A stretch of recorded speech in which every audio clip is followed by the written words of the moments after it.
discussion. Tell us what you're working on. So our big thing is with schools today.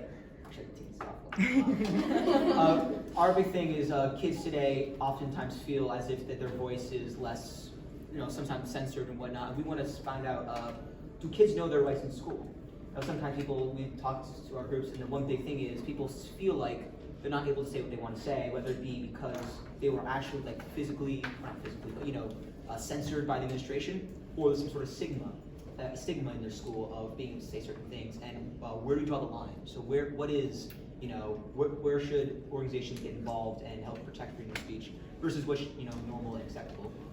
And our solution to this, a way to find out this information. So we were going to make a Google form and send it out to our schoolmates and find out what do people know about their rights. Is there like a big issue with censorship, and is it located to a political party? So are there Republicans or Democrats or independents, are they more likely to be targeted or feel targeted than other parties, and why is that? So that was our big thing. Within our survey, we've kind of hinted, we're thinking about whether or not we want to add a final question on senses of humor, because one thing we talked about a lot with our correspondent from the Fire was a lot of their cases that they deal with are poor humor. Was bad humor and people making jokes that were taken out of context or not really, or taken too seriously, and that resulted in them getting fired or getting in trouble with whatever institution or organization they're working with. So we're thinking about adding a final question about do you think there's a limit to the kind of humor that should be allowed in school? Have you ever been personally offended by jokes that classmates have made or that teachers have made? Cool. We also talked a little bit about gallows humor, which is when if somebody's making a joke about their own background, their own culture, just themselves, then we feel that should be way more acceptable than people making jokes that are targeted towards other groups of people or trying to hurt or degrade them. Interesting. I think also we're maybe going to see if we can do it with teachers as well, in the survey of them, to see how they feel about what they can and cannot say. It's basically so we can get a quantitative and qualitative breakdown of high schoolers, their feelings around freedom of expression. Fantastic. Any questions for our freedom of expression leaders? Okay, let us move on to immigration. Yeah, so our group, so we decided, we kind of made a list of what we wanted to focus on in terms of our research, and then we talked with Felipe earlier today. He gave us a list of different legislation that was presented by the House of Representatives and the Senate, and kind of what the legislation is aiming to do in terms of immigration laws, and then we were kind of thinking we want to do a deeper dive in immigration, but also the immigration legislation, but also the history behind immigration, and particularly how the process has changed then versus now, and how kind of attitudes have shifted towards immigration. And we were talking to him about possibly working with the New York State Immigration Court, and maybe getting to see that actual naturalization process, and also reaching out to individual legislators locally in New York State and getting to talk to them about their opinions and their stances on these different pieces of legislation. And also Makeda, and I have both worked with organizations that work with immigrant families, so we were hoping maybe we could reach out and see if we could actually talk to some people who have immigrated and interview them on their experiences coming to this country, because obviously it's very different for every person. So yeah, I think as it stands right now, we have a bunch of different kind of focuses that we want to do, whether it be the impact of immigration, economically, politically, socially, whether it be kind of how immigration experiences differ based on the country you're coming from and the kind of background you come from, whether it be age or your socioeconomic class. And yeah, does anyone want to add on? We envision our project being kind of informative to not only the viewers but to also us, because a lot of the processes that we're trying to go into, we don't know anything about that, so it's Yet. Right now. Yeah, and we also do want to examine particularly the past 4 years and how immigration policy has shifted, and what kind of, I guess, any predictions about what might happen in the future given like the recent elections coming up, like what might happen if certain people are elected into office. Like we can, like the chart that we saw at the immigration presentation, we want to make like an extensive, in-depth version of that, like really examining each like person's example. Any questions for our immigration leaders? Excellent. So we will move on to our first criminal justice group of trauma-informed practices. So we were talking a lot about kind of the misconceptions around trauma in cases, and we focused a lot about the immigration group talked a little bit about education as well, and how so many peoples aren't educated, and it really starts with high school students, like and then it goes on to juries as well. Like they go into these cases not really knowing what they're going to experience, and how there's so many misconceptions around trauma, and we kind of want to bring light to that, and this is what they are trying to achieve at the Institute for Innovation in Prosecution, is like create a curriculum to educate people. So yeah, we had Michelle Mason, who works at the IAP, talk to us about the work that she's been doing, and one of the most interesting things that I think I learned about this trauma-informed prosecution was not only how can prosecutors better address survivors and victims, but the response of prosecutors having to deal with all these cases, and how that trauma can further inform and influence their decisions in the future. So in terms of the action that we want to accomplish, our group is going to be going to this roundtable discussion on February 18th with neuroscientologists. Like we're going to be talking to, I think, prosecutors and victims and professors. So we're going to try to get a better understanding of the holes and the problems that need to be solved in the city in terms of criminal courts, in order to figure out what type of curriculum we can better address. Because in terms of high schoolers, we can have access to our curriculum and our administrators and our students, but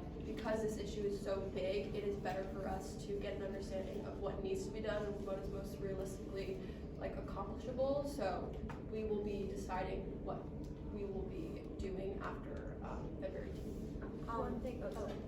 One thing that we thought about was there's a lack of resources for both people who are on the side defending the case, or those prosecutors or defendants, but also victims. So, and even when those resources do exist, most people don't know they do, and there's a lack of connection between letting those people know that they exist and getting in contact with them and even having them. So we're trying to figure out how to bridge that gap, whether it's through like a PSA or through a website or putting it in schools, social media. Yeah. That's fantastic. Any questions for trauma-informed practices? Yes, Anita. How did you guys set up that meeting with like the neuroscientists? Yeah. Now, other groups, don't feel like you're falling behind. Michelle Mason actually is going to be hosting the event at John Jay, so we didn't know about it until she told us, and she's giving us the opportunity to go there.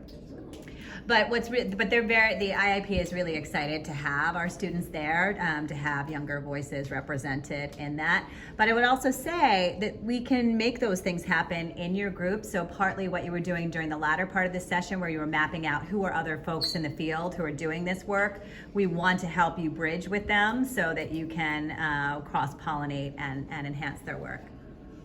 Any other questions for Trauma Inform? So we'll move on to our other two criminal justice groups. Why don't we start with the one focusing on sort of pre and post or in school?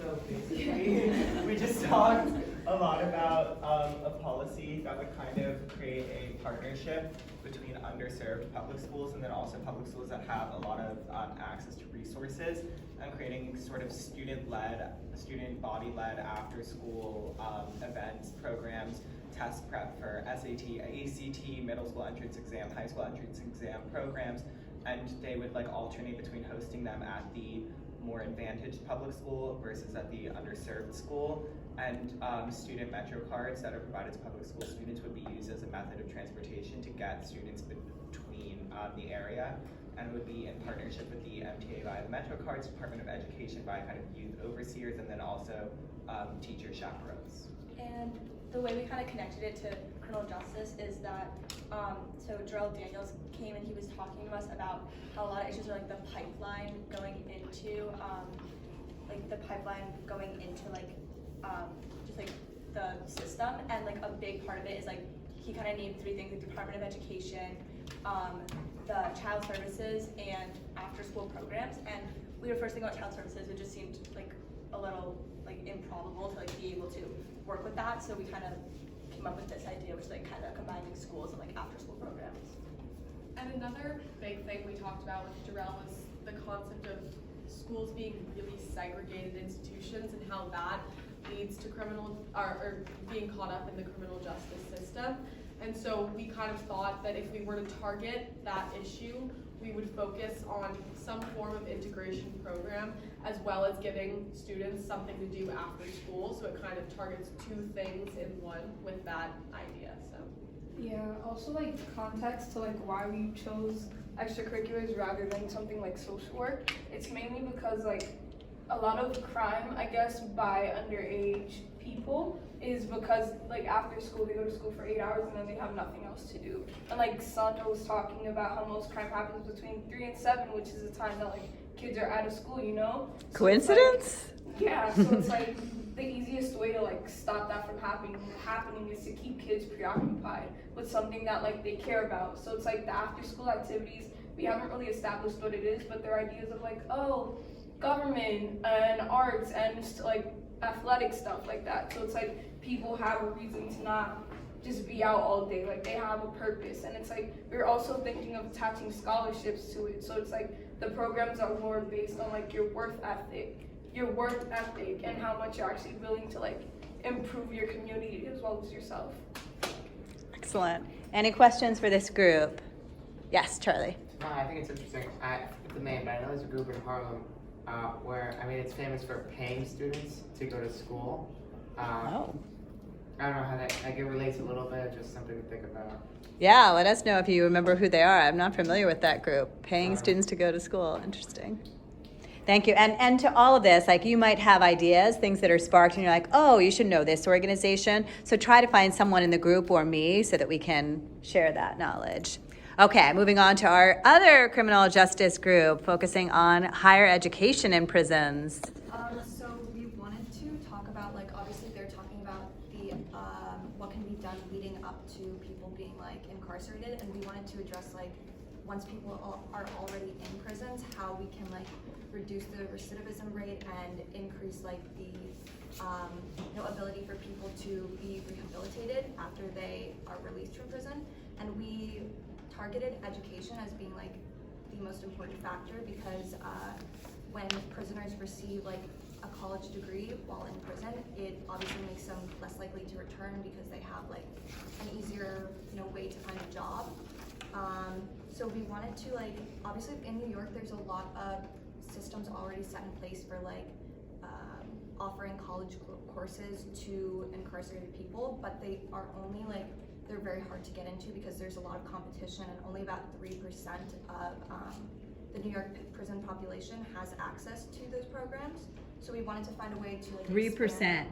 Yeah, 3%. expand the access so more people are able to get an education, and that would obviously decrease crime rates and like return rates overall.